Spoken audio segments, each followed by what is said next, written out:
In today's video, I'm going to teach you how to edit a fork on GitHub.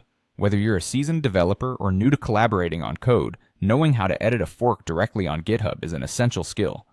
We'll walk through this process step by step, ensuring that you feel comfortable making changes to your repositories. To start, open your web browser and head over to GitHub. You'll need to log in if you haven't done so already. Once you're logged in, you can find the fork of the repository you want to edit. Your fork is essentially a personal copy of someone else's project, where you can make changes without affecting the original. Look for it in your repositories list, or use the search function at the top to quickly find it. When you've located your fork, click on the name to open it. Once there, you'll see all the files and folders contained within your forked repository. Navigate through these files to find the one you want to edit. This could be a script, a configuration file, or any text file you need to adjust. Take your time to browse through the structure if you're not already familiar with it. Now that you've found the file you want to modify, look for the small pencil icon towards the top right when viewing the file. This is the Edit button.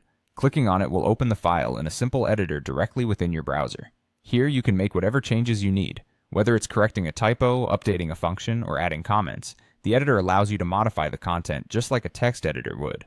Once you've made the desired changes, you need to save them. Scroll down to the bottom of the editor and you'll see an area titled Commit Changes. This is an important step as it logs your changes to the repository. Before you commit, you should enter a commit message.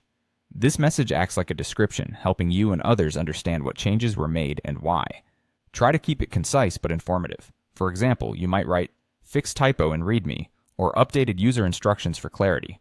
After entering your commit message, you have a couple of options just below it. Typically, you'll want to select Commit directly to the master branch, but depending on your workflow, you might choose to create a new branch. For simplicity's sake in this guide, let's proceed with the default option and click on the green Commit Changes button. And that's it. GitHub will now save the changes to your fork, and you've successfully edited a file directly on GitHub. Now your fork reflects the modifications you've just made. You can share this with others, continue working on your project, or eventually propose your changes back to the original repository via a pull request. Practicing these steps will make you proficient and more confident in managing your projects on GitHub. Enjoy coding!